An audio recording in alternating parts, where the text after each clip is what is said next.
Hey, what's up? It's Carter from the Peekaboo Boxing Academy. Just wanted to film a quick video for you today on some, tips and tricks that I've been, capturing in some of the video footage that I've been taking at the gym.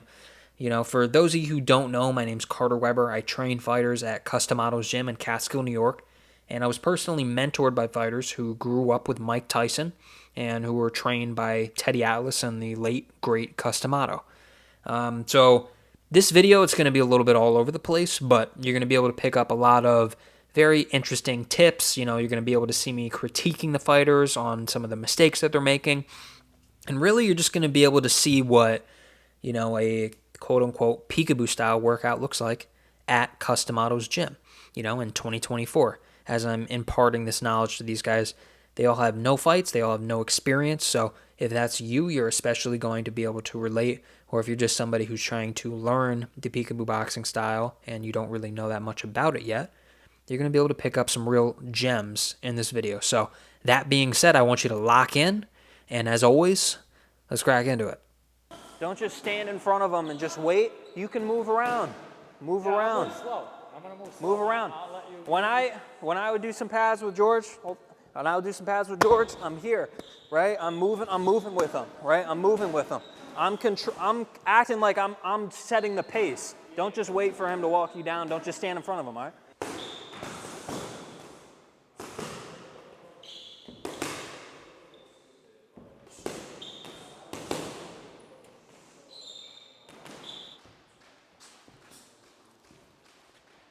So one thing for you, one thing I want to work on with you is you stand too tall. So you stand too upright. One thing I want to work on is just crouch a little bit more forward momentum. And then the other thing is when you get to the side, make sure you're in like a lower posture, lower stance. So you don't want to get here like this, because then you're in line for a punch. When you get to the side, here like this, down, boom, then lift up, then spring back. So just get a little bit lower when you get there, okay?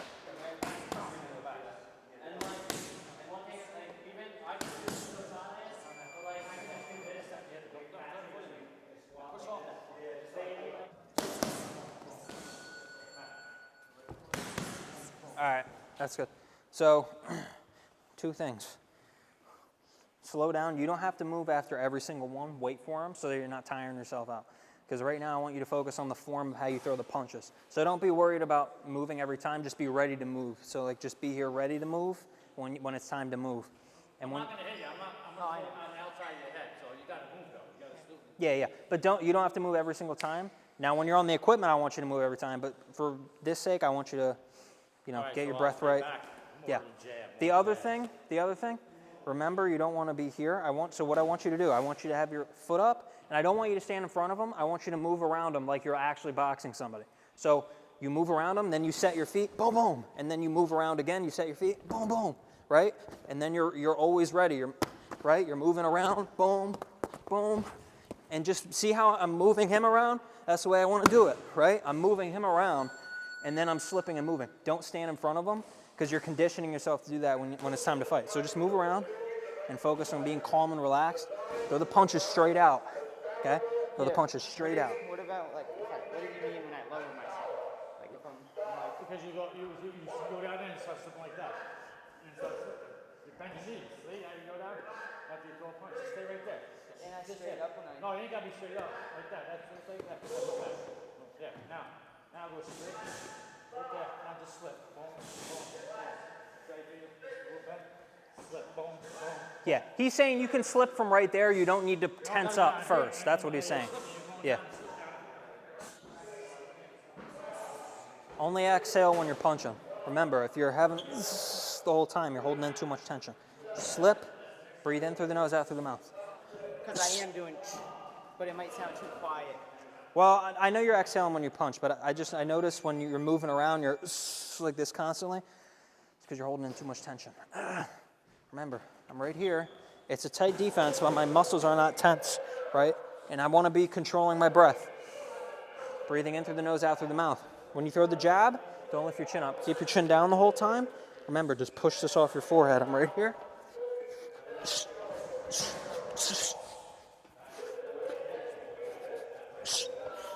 all I'm doing. Discernment and choose what I liked and what I didn't like. You getting out of here? Yeah, no, I didn't know if I was in No, you're good. You're good. So I was like, No, you're good. Have a good one. Hey, do that exercise, all right? That exercise we talked about. Yeah. So don't get overwhelmed or discouraged because you're like, oh, I don't have it down. Remember what I was telling you guys the other night? You only get technical training twice a week. You're gonna learn slow. You're not preparing for a fight right now. You're just learning form. You're focused on form. And like I said, your ability to do it correctly is gonna be based on your effort. How much do you do outside of here? It's both. They're both intertwined. It's a lifestyle, right? So you have to hold yourself to that standard. Those worksheets I gave you guys, it's so that you can look back at the past 10 weeks and you can look, at exactly how much effort you put in each week. It's gonna directly correlate to your results. So that it's never a mystery. So what you need to be working on is simple shit. Don't overcomplicate it, right? Pull your feet back so that you're not so square. Have more of a forward crouch. That's really all I'm working on with you. Keeping your chin down. Like the first time you sparred, you look good. Your only problems were you're too upright. You're too upright, right? That's really it. is it just my neck needs to be down? Your chin needs to be down. That's it. Your chin needs to be down, and you come up a little bit too much on your tiptoes sometimes. That's really what it is. If you fix, and your elbows come up. Those are the three ingredients to your stance. Your feet, where your arms are, where your chin's at, right? Where your hands are, blah, blah, blah. That's really what it comes down to. So if you can dial all that in, see, but that's too square, right? That foot, I feel. Yeah. You pull back. You're going to get that through time. Just make a conscious effort to do it the right way, the way that the way that we're telling you to do it. That's all I want you to focus on. And again, when you go home, watch the resources that I sent you. Watch the videos of the guys doing it back in the day. Boxing's all about pressure. It's all about learning the skills through repetition and through discipline, and then you add the pressure, and then when the pipes burst, and you see where the holes are, and then you plug the holes. That's all it is. Every week, there's going to be a new goal for you. Okay, the pipe bursted here. I noticed that I have this problem when I start sparring. When we turn the pressure up, this problem arises. We got to correct that. That's all boxing is. It's just trial and error and just learning things through repetition as you build the pressure up. Does that make sense? Yeah. That's all it is. Right? So a lot of boxing is feeling your body and kind of just making the subtle adjustments. But you don't want to overanalyze and get too focused on it that way. It's just feeling it out. Now, that being said, what I had you work on today when you were in there with them is I said, hey, you need to move more though. Yeah. Right? I wanted you to move around. You notice I only did it with him for like 2 seconds, but you notice I was moving him around. I'm moving him around. Yeah, when you said it, I didn't know until you showed me. Yes. I knew that I had to Yeah. It's not like, oh, just move around. It's like, no, like why? Why am I moving him around? No, because if you condition yourself to be in reaction to the other guy, then he's always gonna, what they call, control the fight. He's gonna have what they call ring generalship. You wanna be the ring general. You wanna be the one dictating the pace on them. What does that mean? Constant pressure, constant in front of them, making them miss, and then putting them where you want. Where do you want them? You wanna cut them off, and you want to get them up against the ropes so that you can go to work. You can unleash those deadly combinations that you're going to learn on the willy bag eventually, right? Those 4 or 5 punch combinations, you have to get them on the rope to do those a lot of the time. You can do it from the center, but you'll notice a lot of boxers, that's what it's all about. Julio Cesar Chavez is great at this. Roberto Duran, great at this. They cut people down. They throw them into the ropes. They get them where they want to be. Then you can go to work. So that's what I meant when I was saying move your feet around. Don't just stand in front of him and wait and let him dictate what you're going to do. You go where I want you to go, right? I'm here. You go where I want you to go, right? And I'm moving around, and I'm the one dictating the pace. So that's what I mean. When you do your pads, you don't want to be passive. You want to be very proactive in putting him where you want. Cutting the ring down, they call it. Closing that space that he has, right? Things that we've done a little bit in the footwork drills that we've done. Again, we haven't done it so much because you're twice a week. Yeah. I got 5 of you to train, but things that you got to work on the nights that I'm not here, right? So again, don't get frustrated, don't get overwhelmed. Just focus on the simple things that I've been telling you, and then throughout the workout, be conscious of them and iron them out. Other things you can do, record yourself. Record yourself, go home, watch it.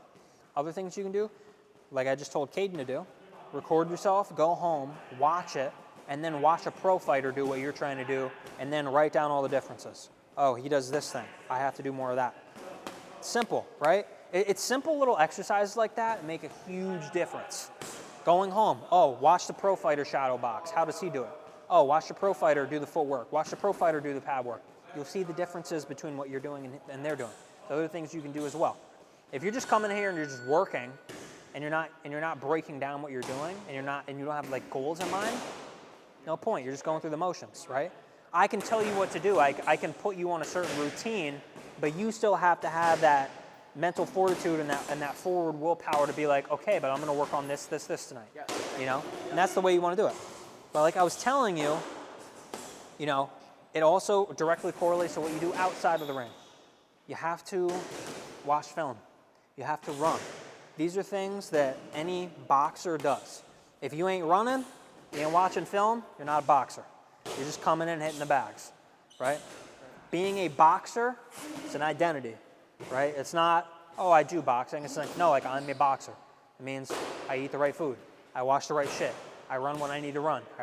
I improve my discipline. It's all ingredients to the process, right? If you're lacking in any of those extracurricular areas, it's going to have a direct impact on how you're doing here, which is a big impact because you only get 2 nights of training.